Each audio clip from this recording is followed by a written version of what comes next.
پاکستان کے اسلامی معاشرے کے اندر ایک ایسی برائی کا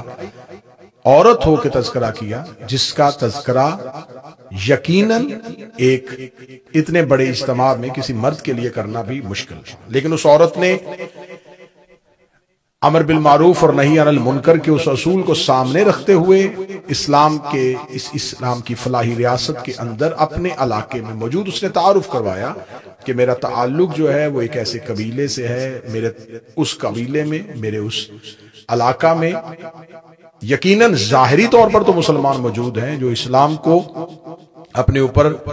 ظاہری طور پہ نافذ کرنے کا دعویٰ تو کرتے ہیں اور عورتوں کو پردے میں رکھا جاتا ہے، لیکن وہاں پر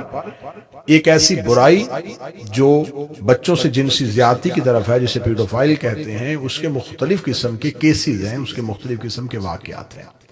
تو موصوف کو اس عورت کی بہادری کو داد دینی چاہیے تھی، اس کی جرت کو داد دینی چاہیے تھی کہ آپ نے ایک معاشرے کی ایک برائی کی طرف اشارہ کیا، توجہ مبذول کروائی،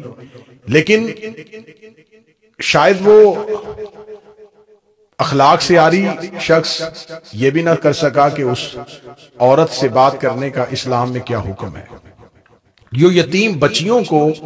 ایوارڈ دینے سے تو اس لیے گریزاں ہے کہ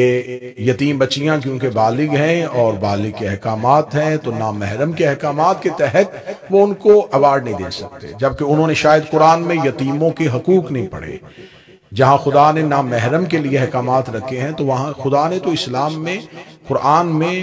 لونڈیوں اور کنیزوں کے لیے بھی احکامات رکھے ہوئے ہیں۔ خدا نے تو ان کے تحفظات کا بھی خیال رکھا ہوا ہے۔ یتیموں کے لیے تو اللہ بار بار حکم دے رہا ہے کہ یتیموں کے ساتھ حسن سلوک سے پیش آؤ، بار بار قرآن اس کی طرف اشارہ کر رہا ہے۔ مسند احمد میں رسول اللہ کی وہ حدیث آج بھی موجود ہے کہ رسول اللہ نے فرمایا جو کسی یتیم کو پالے وہ میرے ساتھ بہشت میں ایسے ہوگا جیسے میرے ہاتھ کی 2 انگلیاں۔ پھر ایک جگہ پر حدیث ایسے نقل ہوئی اہل سنت کے یہاں کہ رسول اللہ نے فرمایا جو کسی یتیم کے سر پہ ہاتھ پھیرے تو اس ہاتھ کے نیچے جتنے بال ہوں گے اتنے ہی اس کے گناہ معاف کر دیے جائیں گے۔ یہ تمام حدیث جو برادران اہل سنت کی کتابوں میں لکھی ہیں وہ یتیموں کے حق کے بارے میں ہے۔ تو ایک طرف تو وہ صاحب جو ہیں وہ یتیموں کو دعا اور ایوارڈ دینے سے بھی اجتناب کرتے ہیں، جبکہ دوسری طرف ان کا چہرہ یہ ہے، ان کی دوہری پالیسی یہ ہے کہ وہ ایک خاتون اینکر کے سامنے اپنے ننگے ٹخنوں کے ساتھ مسکراتے ہوئے چہرے کے ساتھ جواب بھی دے رہے ہیں، کیونکہ اس میں ان کو فیم مل رہا ہے۔ شاید وہ یتیم بچیاں ان کے لیے وہ سب کچھ نہ کر سکتی جو ان کی بات پہنچانے کے لیے ایک خاتون اینکر کر رہی ہے، لیکن اب جب ایک بھرے مجمع میں خاتون اٹھتی ہے اور وہ اٹھ کے سوال کرتی ہے تو اس کی جرت کو، اس کی بہادری کو داد دینے کی بجائے وہ سریعام اس عورت کی تذلیل کرنی شروع کر دیتے ہیں، اور بار بار وہ عورت اعتراف کرتی ہے کہ شاید مجھے اپنا سوال پہنچانے میں غلطی ہوئی ہے، میرا سوال کرنے کا مقصد یہ ہے، اور وہ اس سے معافی کا مطالبہ کر رہے ہیں، جبکہ وہ یہ نہیں جانتے کہ پاکستان میں بچوں کے ساتھ جنسی زیادتی کے شرمناک حد تک کیسز جو ہیں وہ درج ہو چکے ہیں۔ آئے دن روزانہ ہم مخبرات میں پڑھتے ہیں، آپ ٹیلی ویژن پہ دیکھتے ہیں، آئے دن رپورٹ ہوتا ہے کہ نعوذ باللہ مساجد کے اندر بچوں کے ساتھ جو سلوک کیا جا رہا ہے، جو دین کا لبادہ اوڑے ہوئے وہ افراد جو ہیں وہ اپنے اس گناہ کا اقرار بھی کرتے ہیں، اعتراف بھی کرتے ہیں، اور ایسی بہت سی ویڈیوز بھی منظر عام پہ آ چکی ہیں، بجائے اس کے کہ وہ اسلام میں اس گناہ کی سزا کے بارے میں بتاتے، اسلام میں اس کی ممانعت کے بارے میں بتاتے، اسلام میں بتاتے کہ اسلام کے اندر اس گناہ کی سزا کیا ہے، یہ گناہ کس امت کے دور میں تھا، خدا نے ان پر کیا عذاب بھیجا تھا، جبکہ اس نے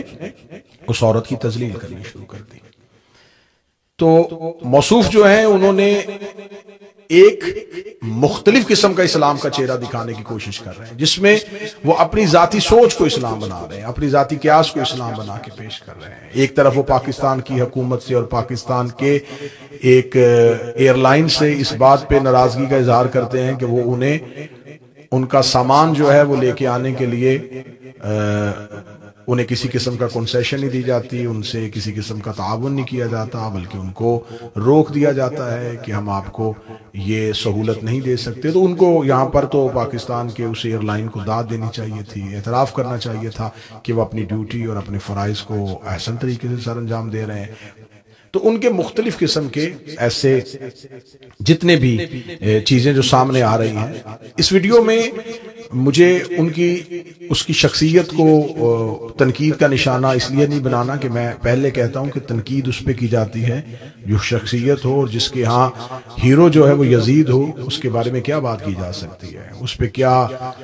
اس پہ اور کیا اعتراض کیا جا سکتا ہے کہ جس کے ہاں جو اسلام نے رضی اللہ کا ٹائٹل ہے وہ یزید جیسے ملعون شخص کو دے دیا جاتا ہے۔ تو اب اسلام جو ایک حقیقی چہرہ رکھتا ہے ناظرین گرامی قدر، وہ چہرہ یہ ہے کہ آپ سوال کریں، آپ ضرور پوچھیں، آپ جانیں، آپ کو جاننے کا حکم ہے، اللہ کی طرف سے آپ کو حکم ہے کہ آپ جانیں، آپ علم حاصل کریں، آپ پوچھیں، آپ سوال کریں۔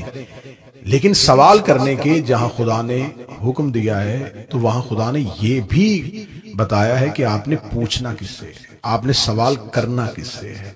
جس سے سوال کیا جائے اس شخص کے اندر کیا شرائط ہونی چاہیے، اور پھر آپ نے کسی بھی شخص سے جب اسلام کے بارے میں سوال کرنا ہے، چاہے وہ اسلام کے کسی بھی فرقے کے ساتھ تعلق رکھتا ہے، تو آپ نے سوال کرتے ہوئے اس شخص سے یہ نہیں پوچھنا کہ آپ کیا کہتے ہیں، آپ نے ان سے یہ پوچھنا ہے کہ اس کے بارے میں قرآن کیا کہتا ہے۔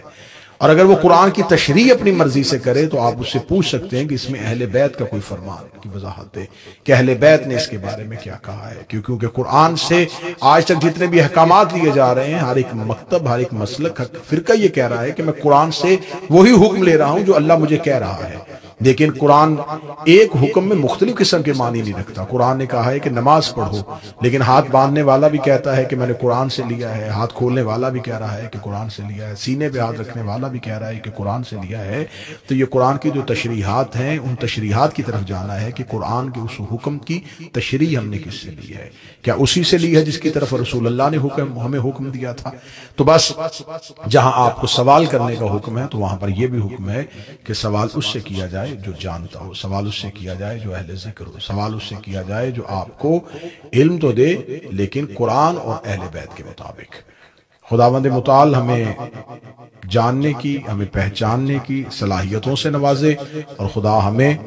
حقیقی علم کی طرف راغب کرے اور ہمیں حقیقی علم کی طرف